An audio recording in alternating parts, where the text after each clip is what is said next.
So welcome back everyone to the episode 2 of Charcha with Founders. Today we have Mr. Gursimran Singh Oberoi, founder of IPB, which is Institute of Professional Banking. So this episode is for all the people who are aspiring to work for banking industry in private sector. So Mr. Gursimran Singh Oberoi started up with a vocational training institute and ended up with a training institute of banking. He's also my childhood friend, firm believer of God. This will give you a much insightful story of a person who started a banking institute and a successful banking training institute.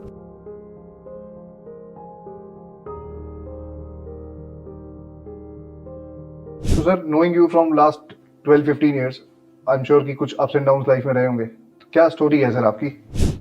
मेरा जन्म 1978 का है. My father died when I was 7 years old. फिर उसके बाद mother ने बड़ा किया और पढ़ाया, फिर डिप्लोमा किया टूल एंड डाई टेक्नोलॉजी में. उसके बाद ये डिप्लोमा सर 10th के बाद वाला है? 10+2 के 10+2 वैसे के बाद 10th के बाद होता है, बट आई डिड आफ्टर 10+2. तो somebody recommended in our family कि आप ये करो. इसमें प्रैक्टिकल कोर्स ज़्यादा पढ़ाया जाता है. 80% प्रैक्टिकल होता है, 20% थ्योरी होती है. तो यहाँ से जो पर्चा पढ़ के जाता है उसकी प्लेसमेंट हो जाती है. तो मेरी प्लेसमेंट माइक्रोटेक में हुई, मॉनिटर्स बनाती थी तब. फिर मैंने टाटा ऑटो कंपोनेंट्स में कुछ काम किया, फिर कुछ और कंपनीज में किया. फाइनली 2007 में सोचा कि हम अपना ही कुछ करेंगे इन दी स्किलिंग ओनली, क्योंकि ये वैल्यू समझ आ चुकी थी कि स्किलिंग आने वाली बूम होगा.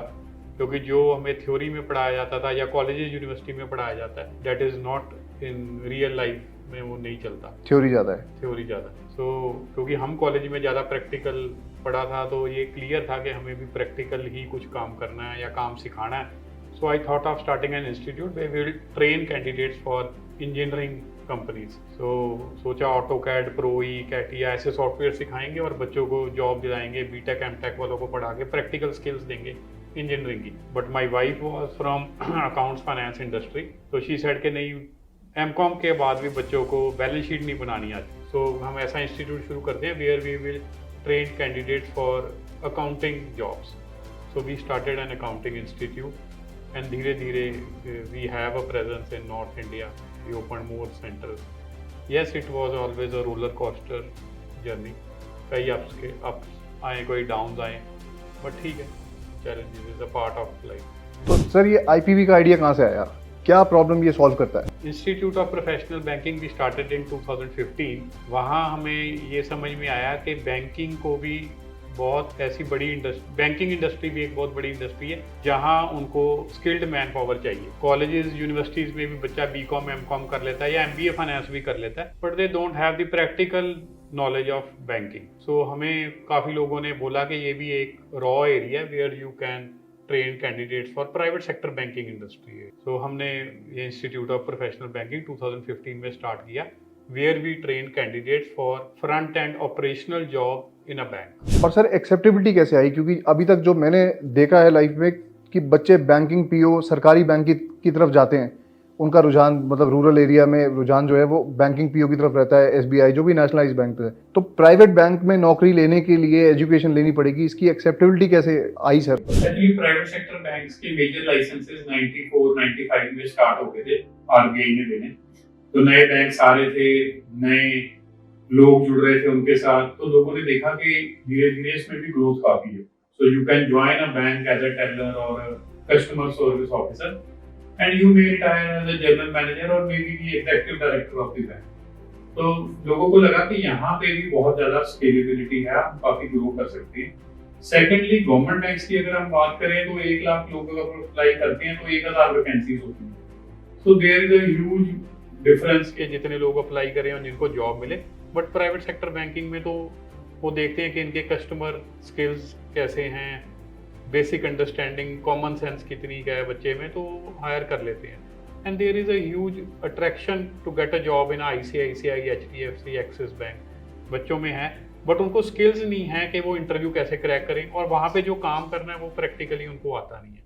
सो बेसिकली इसको हमने देखते हुए सोचा कि हम एक ऐसा इंस्टीट्यूट स्टार्ट करते हैं where we will train candidates for these private banking jobs. एक बड़ा इंटरेस्टिंग डेटा है सर हमारे पास में. कोविड में कुछ एक ऐसे सेक्टर्स थे जहाँ पे की फायरिंग नहीं हुई, रिसेशन नहीं आया, बैंक उसमें से एक ऐसा था सर. तो क्या इसमें क्या ग्रोथ दिखती है सर आगे आने वाले टाइम में? क्या जॉब प्रॉस्पेक्ट्स क्या क्या हैं बच्चों के, और ग्रोथ कितनी बड़ी है मतलब इसके अंदर? Very good question sir. इसमें अगर हम कोविड की बात करें, कोविड में एक हॉस्पिटल्स की हम लाइन ले लें या बैंक की लाइन ले लें, फाइनेंस इंडस्ट्री की मैं बात करूं, उसमें बिल्कुल भी जॉब्स नहीं, जॉब कट नहीं हुआ था बिल्कुल भी। उसका कारण यही है कि जहाँ पे भी पैसे का लेन देन है वहाँ बैंक इन्वॉल्व है। सो बैंक्स तो किसी भी हाल में बंद हो नहीं सकते थे। अगर आपको याद होगा मार्च 2020 में अगर जब कोविड आया तो अप्रैल 16 को सारे बैंक्स को आदेश दे दिया गया कि आप थोड़ी मैन पावर से बट इसको खोलो, क्योंकि पैसा चाहिए। इकोनॉमी हमारी, क्योंकि हमारी 1.4 बिलियन पॉपुलेशन है, इकोनॉमी बहुत बड़ी है, सो बैंक्स किसी भी कीमत पे क्लोज नहीं हो सकते। सो बैंक्स उसी टाइम स्टार्ट हो गए एंड देन देयर वर कुछ काफ़ी लोगों ने छोड़ दिया, क्योंकि कईयों के घर में पेरेंट्स को कोविड हो गया, खुद को कईयों को खुद हो गया, तो लोग कई छोड़ के चले गए। But there was a huge requirement, colleges universities भी बंद पड़े थे and that was the time when we have a boom in our industry, क्योंकि कॉलेजेस यूनिवर्सिटीज बंद पड़े थे और लोग बैंक्स को लोग चाहिए थे। So they have an eye on us कि हम इनसे बच्चे ले सकते हैं। So bank started approaching us कि हमें ट्रेंड मैन पावर दी। आपने विजन सेट किया है सर कि 1 लाख बैंकर्स आपने तैयार करने हैं, तो इसको करने के लिए क्या कितनी फोर्स लगेगी और कैसे आप इसको पूरा कर पाएंगे सर? कोई रोड मैप आपका, कोई plan, step by step plan? Right, so अभी 7 साल रह गए हैं and till date we have around 7-8,000 students placed, but we have to reach to 1 lakh. उसका डाटा ये है कि we have now 22 private sector banks in India. अभी आपको मालूम हो 2014-15 में 2 नए बैंक्स को लाइसेंस मिला, IDFC और बंधन को, 10 स्मॉल फाइनेंस बैंक्स को और 10 पेमेंट बैंक्स को RBI ने लाइसेंस दिए। अभी सुनने में ये आया कि बजाज, रिलायंस और बड़ी बड़ी MNCs भी जो हैं वो चाहती हैं कि हमें बैंकिंग लाइसेंस मिले India. Even the small NBFCs and even the big NBFCs are also trying कि हमें जैसे बजाज फिनसर्व है, मठूट है, they are also struggling to get a banking licence. So जैसे ये इनको लाइसेंसेस मिलते हैं और बड़ी डिमांड बढ़ेगी। इवन रूरल में अगर हम जाएं तो छोटे गाँव में बैंक्स है ही नहीं है, तो पेनिट्रेट तो होना ही पड़ेगा अगर हम फाइनेंशियल इंक्लूजन की बात करें। So there is a huge requirement of the banks in rural and semi urban areas also.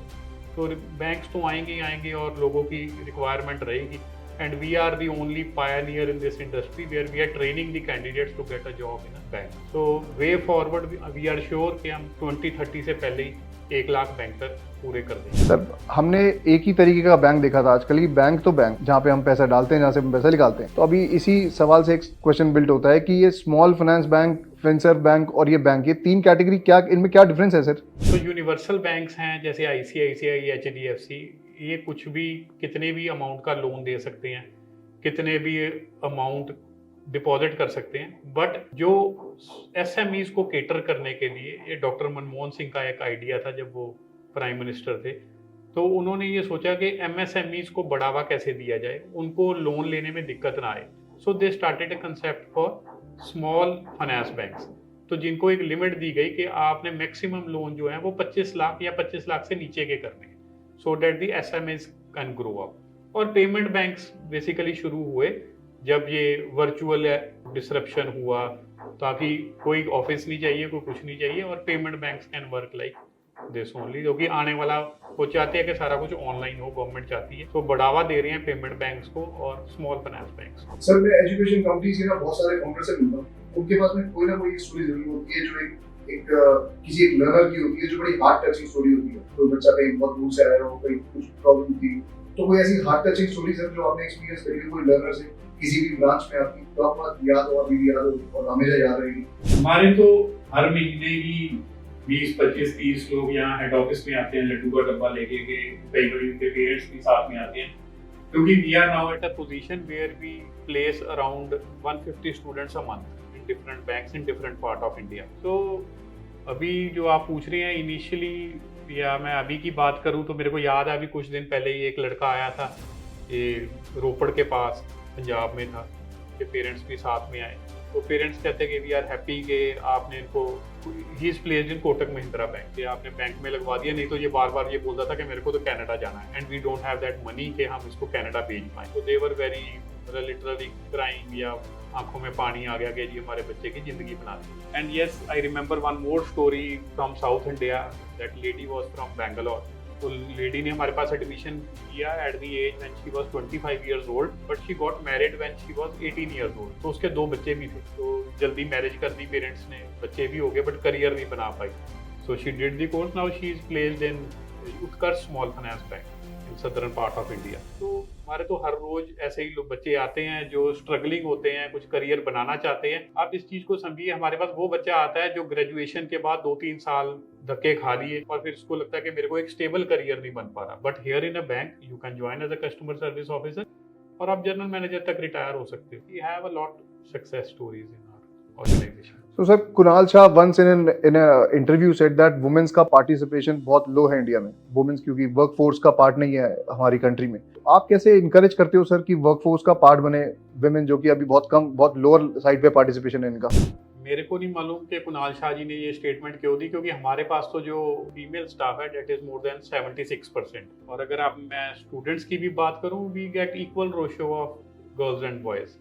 50% boys आते हैं, 50% गर्ल्स आते हैं to get a job in a bank. तो कुछ मैंने देखा है कुछ स्किल्स हैं वो जेंडर बेस्ड हैं। जैसे हम एक एग्जांपल भी ले रहे हैं, भी एक लेडी ही एक बच्चे को जन्म दे सकती है, बंदा नहीं दे सकता। तो वो भगवान ने कुछ स्किल्स दिए हैं लड़कियों को, they are more attractive, they are good in customer centric skills. तो women empowerment should be encouraged and we are doing the same in our organisation. Sir क्योंकि ये एपिसोड बहुत सारे एंटरप्रेन्योर्स देख रहे होंगे, तो आपने क्या चैलेंजेस फेस किए, कैसे उनको ओवरकम किया? न्यू एज एंटरप्रेन्योर्स के लिए क्या टेक है सर, कि क्या उनके लिए डूज है, क्या डोंट्स है, क्या एडवाइसेस है सर उनके लिए? देखो, पहली चीज तो ये है कि अभी हम इंडिया की बात करें तो बहुत स्टार्टअप कम्युनिटीज बन रही है, which I feel it's all fake. हमें इन चीज़ों में पढ़ना ही नहीं चाहिए। We should grow organically. So बच्चों के पास सिर्फ आइडिया होता है और वो सोचते हैं कि हमें कोई पैसा दे देगा। तो I keep on traveling to different colleges, sharing my journey कि हम जीरो से कहाँ पहुँच गए अब। तो बट स्टूडेंट्स के दिमाग में यही होता है कि नहीं जी, हमारे पास एक आइडिया है, उसको बेच देंगे और पैसा मिल जाएगा। ऐसा नहीं होता रियल लाइफ वर्ल्ड। तो you should start growing organically. जब आपको पता है भी 1-2 करोड़ का मेरा टर्नओवर हो गया, 10-20 लाख रुपया प्रॉफिट आना शुरू हो गया, then you search for an investor. अभी क्या है, नहीं तो वो आपकी वैल्यूएशन भी नहीं बढ़ेगी और फिर आप ग्रो भी नहीं कर पाओगे।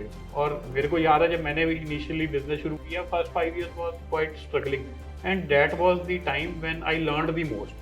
जब बुरा टाइम होता है तो बंदे को अपनी गलतियों से सीखने का मौका मिलता है और समझ भी आती है भी मेरे को पैसा कैसे कमाना है। तो की लर्निंग्स मेरी तो यही रही कि to the all the aspiring bankers और एस्पायरिंग एंटरप्रेन्योर्स आल्सो, कि you should take risks, may be small risk. हमें एक बंदा हायर करना है, उसकी हायरिंग हमें लगता है कि वो हमारा बजट 20,000 है तो वो 30,000 का मिल रहा है, we should take a risk. अगर हमें कॉन्फिडेंस आ रहा है कि बंदा हमारा काम संभालेगा। सो स्मॉल रिस्क से स्टार्ट कीजिए, take risk. Second is think big. I should say think impossible. बड़ा सोचो, जो सोच सकते हो जितना बड़ा, जितना इम्पॉसिबल सोच सकते हो, तभी आप वहाँ पहुँच पाओगे। And the third I would say keep inspiring others. जो आपके कोलीग्स हैं, आपके जूनियर हैं, आपके सीनियर्स हैं, हर एक बंदे को अपनी फैमिली में भी कीप ऑन इंस्पायरिंग। तो लोग आपके साथ जुड़ते जाएंगे and you will one day be a success. Sir being an entrepreneur, I am sure आपके बहुत सारे एडमिरर्स होंगे सर, पर आप किसको एडमायर करते हो सर एंटरप्रेन्योर्स में? आप किसको गुरु मानते हो, किसको एडमायर करते हो? देखो, I have a business coach Rajeev Talreja, he is from Bangalore.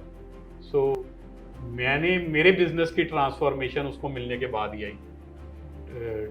और last 3 years I have been following उनकी रील्स देखते हैं, उनके वीडियोस देखते हैं। तो वो बेसिक बड़ी क्लैरिटी से एसएमईज की problems, needs, desires, pains address करते हैं। हायरिंग कैसे करनी है, फायरिंग कैसे करनी है, बिजनेस को स्केल कैसे करना है, and he works only with SMEs. तो मैं तो उन्हीं को ही अपना एक बिजनेस गुरु मानता हूँ। आप बोलते हैं कि बिजनेस में भी कोच या गुरु आपको मानना चाहिए, किसी को होना चाहिए, क्योंकि या तो आप अपनी गलतियों से सीखोगे या फिर आप जिन्होंने गलतियां की हैं, जो सिखा रहे हैं, उनसे सीख के आप आगे बढ़ते रहिए। सर एक बहुत हॉटेस्ट टॉपिक है आज, जो हर जगह बात हो रही है, जिसकी AI, ML, virtual reality, blockchain.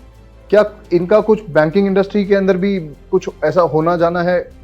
जैसे आर्टिफिशियल इंटेलिजेंस आजकल बैंक्स यूज कर रहे हैं साइबर सिक्योरिटी के लिए, फ्रॉड डिटेक्शन के लिए, इवन चैट बॉट्स लगाते हैं ताकि कस्टमर के साथ इंटरेक्ट हो, जल्दी रिप्लाई दे पाए। और anti money laundering is there, data analysis करके क्रेडिट और लोन, ये पता लगता है कि बंदे में कितनी शक्ति है या कितना वो लोन लेना चाहता है, उसकी क्रेडिट हिस्ट्री देख के समझ में आता है। Yes, artificial intelligence is playing a big role in the banking. Is it a part of IPB's course curriculum also, sir? Yes, we keep on integrating on, we keep on updating our course curriculum after every 6 months. Okay IPB का course करने के लिए sir is it available online also और बच्चे को offline classroom training में ही आना पड़ेगा और इट्स अ हाइब्रिड सिस्टम क्या सिस्टम है सर कैसे करना होगा So we have a 3 months course where we will train candidate for private sector banking jobs, and it's an online live classes. So हमारे 25 सेंटर्स हैं अक्रॉस इंडिया, तो कहीं पे भी किसी भी सेंटर पे कहीं पे भी बच्चा एडमिशन ले सकता है, but then he will join the classes. Online live classes होती है हमारी हर रोज 3 घंटे की, जिसमें हम 1.5 घंटा उसको बैंकिंग पढ़ाते हैं and rest 90 minutes we focus on soft skills. Sir एक क्वेश्चन से जवाब आया था कि इंडिया की पॉपुलेशन 140 करोड़ हो गई है, जो एक एडवांटेज भी है इंडिया के लिए और एक डिसएडवांटेज भी है। अगर इसको सही से ट्रेन नहीं किया गया, स्किल नहीं दिया गया, तो ये डिसएडवांटेज हो जाएगी, ये लाइबिलिटी हो जाएगी। तो what's your plan to upskill them, skill them कि तो जो हमारे प्राइम मिनिस्टर नरेंद्र मोदी हैं वो भी इंडिया को एक ग्लोबल टैलेंट हब बनाना चाहते हैं कि इंडिया एक ऐसी कंट्री है जहाँ पे वो पूरे दुनिया को मैन पावर सप्लाई कर सकती है। तो व्हाट्स आईपीबी's प्लान जो सपोर्ट करता है इसी विजन को? Right, so I have also written one book, right person in right place. तो उसका मकसद यही था कि राइट कुर्सी पे सही बंदा होना बड़ा ज़रूरी है। सो जो आपने क्वेश्चन पूछा वो तभी हो पाएगा अगर वो राइटली स्किल्ड है। तो skilling plays a vital role in employment as well as in the economy of the country also. जो हमारे मोदी जी का विजन है कि इसको लोगों को एम्पावर किया जाए, उनको अनएम्प्लॉयमेंट रेट कम किया जाए, सो वो स्किलिंग से ही होगा। As far as IPB is concerned, we are training for banking industry. Now we are widening our horizon to BFSI, जहाँ पे हम NBFCs के लिए और फाइनेंस कंपनीज के लिए भी लोगों को अपस्किल करेंगे, उनको जॉब्स दिलाएंगे, ताकि हमारा नंबर जो 1 लाख है कल को 10 लाख तक हम पहुँचे। सर एजुकेशन में या मैं कहूँ स्किलिंग के अंदर placement plays a very important role. अब स्किल का आउटकम ही प्लेसमेंट होता है। तो how do you make sure that IPB is aligned with this placement outcome, placement driven skill? तो इसमें we keep on meeting the HR of the banks, उनसे पूछते रहते हैं कि अगर आपके पास फ्रेशर आए उसको क्या स्किल्स होनी चाहिए, and we keep on updating our curriculum accordingly. तो जो आपने क्वेश्चन पूछा, हमारा 90% प्लेसमेंट रेशो रहता है। जो 10% लोग हैं वो बीच में कोई कोर्स छोड़ गया या किसी की मैरिज हो गई या कोई फॉरेन चला गया, वो अलग बात है। Otherwise we hand hold the candidate till he or she is not get placed. क्या एवरेज सैलरी रहती है सर इन स्टूडेंट्स की जो जॉब पाते हैं बैंक्स के अंदर? Yes. So we focus on front end operational role, जैसे मैंने आपको बताया, and the average salary is 3 lakhs per annum, which is around 25,000 a month. IPB has collaborated with top-notch universities as per your website, sir. So it's like certificate, degree and job. तो ये हमने क्यों किया? क्योंकि कुछ universities ने हमें approach किया कि you have a good faculty, you have experienced bankers with you, so why not we collaborate and help the students to get a job in a bank. So हमारे पास ज़्यादातर BBA फाइनल ईयर के या MBA final year के students आते हैं universities में। We send our faculties there. अभी किसी ने PhD इन बैंकिंग भी कर ली या MBA फाइनेंस कर ली या MBA बैंकिंग कर ली, वो स्किल्स नहीं दे पाएगा स्टूडेंट्स को जो एक प्रैक्टिकल बैंकर है जिसने 25 साल बैंक में काम किया या वो रिटायर हुआ है general manager in a bank. So we have a pool of 15 faculties across India जो कि सीनियर रिटायर्ड बैंकर्स हैं, and they train the candidates. तो वो ताकि वो प्रॉपर स्किलिंग हो पाए, that is why universities hire us to get their students trained from us. तो आईपीबी का जो मुझे समझ आया कि आईपीबी यूनिवर्सिटीज के अंदर जाके भी बच्चों को ट्रेन करता है। यस, तो हम अपने फैकल्टीज भेजते हैं, उनको ट्रेन करते हैं, and we help the candidates to get a job in a bank. IPB के बच्चों की सर एलिजिबिलिटी क्राइटेरिया क्या होना चाहिए? कौन टारगेट ऑडियंस है? कहाँ से ये बच्चा आता है? कौन सा बच्चा ऐसा होता है जो आईपीबी ज्वाइन करे? इस बच्चे का क्या बैकग्राउंड होता है सर? तो we focus on whatever the requirements are from the bank. तो जो हमें बैंक बोलता है कि ऐसा बच्चा चाहिए, हम उसी पे फोकस करते हैं। Like for the freshers the age should be less than 26 years, graduate होना कंपलसरी है, 10th 12th और ग्रेजुएशन में 50% मार्क्स होने ज़रूरी हैं, और उनका CIBIL score should be greater than 700। मतलब कि उन्होंने अगर कोई लोन लिया है, 2 व्हीलर लोन या टीवी लोन लिया है, तो उसको टाइमली रीपे किया। सो बैंक इन चीज़ों को बड़ा माइन्यूटली चेक करता है। और जो बैकग्राउंड है, बच्चे हमारे पास Tier 2 Tier 3 सिटीज़ से आते हैं, क्योंकि वहाँ पे ज़्यादा अवेयरनेस नहीं है और बच्चों को पास समझ भी नहीं आता भी हम BA BCom करने के बाद क्या करें, और उनको वो बड़े बड़े बैंक्स ICICI HDFC काफ़ी अट्रैक्ट करते हैं, तो दे कम टू अस, उनको हम ट्रेन करते हैं और फिर हम बैंक में जॉब दिलवाते हैं। एक बहुत अच्छा कैंपेन था सर आपका, मैं नहीं बेरोजगार, तो इसको क्या प्लान से सोचा था सर, और इसको कहाँ कहाँ लेके गए, कहाँ कहाँ पे चलाया, इसको कैसा कैसा बच्चा आया सर इससे? उस टाइम ना काफ़ी ज़्यादा, आज से 4-5 साल पहले बड़ा ऑपोजिशन ने बोला था कि भी बहुत ज़्यादा बेरोज़गारी हो गई है, हम भी बेरोज़गार। पर हमारे पास जो स्टूडेंट आता था उसको हम जॉब दिलवा देते थे आफ्टर ट्रेनिंग देम। तो तब हमारे दिमाग में आया कि हम भी एक कैंपेन शुरू करते हैं, क्योंकि requirement is huge in the banking industry. Banks वाले अभी भी स्ट्रगल करते हैं कि हमें बच्चा नहीं मिलता, तो रिक्वायरमेंट इज़ देयर। बेरोज़गारी क्यों है? क्योंकि वो बच्चा स्किल्ड नहीं है। सो हमने सोचा कि जो हमारा बच्चा प्लेस होगा and they will come out with the campaign कि मैं नहीं बेरोजगार, मेरी तो भाई जॉब लग गई है, अब लाइफ सेट है। तो वो वहाँ से स्टार्ट हुआ, फिर then it goes to masses. Rural से बड़े लोग आए हमसे पूछने के ये मैं नहीं बेरोजगार क्या है, तो फिर हमने बताया कि if you are a graduate and scored 50% marks and above, so you can take admission and then you can proudly say that मैं नहीं बेरोजगार। एक लास्ट सवाल सर जो ध्यान आया, कितना बच्चा आईपीबी को अप्लाई करता है सर, और आईपीबी कितना बच्चा रिटेन करती है? यानी कि अगर 100 बच्चों ने अप्लाई किया तो आप कितने बच्चों को किलिंग देते हो और कितने बच्चों को आप रिजेक्ट करके बाहर ही निकाल देते हो उसी समय? क्या रेशो है सर इसका? जो चाहते हैं कि हमारे पास एडमिशन ले, but based upon the criteria given by the banks, कईयों की एज लिमिट ज़्यादा होती है, दे हैव क्रॉस 26-27 ईयर्स, कईयों का सिबिल स्कोर खराब होता है, कईयों के ग्रेजुएशन में मार्क्स कम होते हैं, and some lack in basic interpersonal skills, communication skills बहुत ही पुअर होती हैं, जो हमें लगता है कि ये जॉब नहीं मिल पाएगी, इंटरव्यू क्लियर नहीं कर पाएंगे, सो वी रिजेक्ट भी। तो ऑन एन एवरेज हम 200 बच्चे हमारे जो as per eligibility criteria pass out हो पाते हैं out of 1000 every month. So it's like 20-80 का रेशो एवरी मंथ अचीव करते हैं हम लोग। So being an entrepreneur sir, हमेशा बोला जाता है कि कीप ऑन लर्निंग, तो what book do you recommend to the aspiring entrepreneurs की ये बुक पढ़ो, जो मैंने भी पढ़ी है? I don't read books sir, to be very honest. I want to consume that content जो मेरे लिए अच्छा है, और आजकल वो यूट्यूब और रील्स पे मिल जाता है। अगर मैं एक अच्छा एंटरप्रेन्योर बनना चाहता हूँ, मैं वैसे ही इंस्टाग्राम पे रील्स देखूंगा और वही कंटेंट मैं कंज्यूम करूंगा। बेसिकली तो कंटेंट कंज्यूम करना है थ्रू बुक्स, थ्रू वीडियोस, जहाँ से भी आप कर सकते हो। So I consume the content through reels and YouTube. And sir, what comes to your mind daily? सुबह उठ के पहली चीज क्या दिमाग में आती है, क्या सोच आती है दिमाग में एवरीडे? मेरे को दिमाग में यही आता है कि बेसिकली हमें अपने आप को सुधारना है। So there is saying in Guru Granth साहब, आप सवारे मैं मिलिया सुख होए, फरीदा जे तू मेरा होए रहे, सब जग तेरा होए। विच मीन्स आप सवारे, पहले गॉड सेज कि यू रिफॉर्म योरसेल्फ, आप सवारे मैं मिले, मैं तेनू मिल जाऊंगा। गॉड इज सेइंग कि मैं तेनू मिल जाऊंगा, आप सवारे मैं मिलिया सुख होए, तो जो मैं तेनू मिल गया तो you will be happy.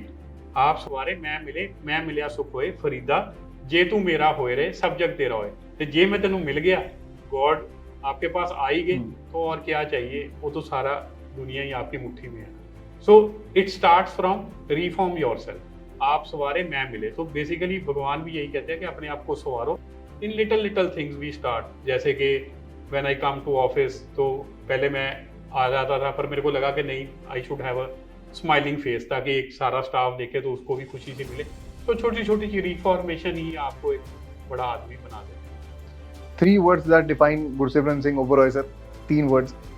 Learning is growing, so I focus on learning every day, which helps me to grow.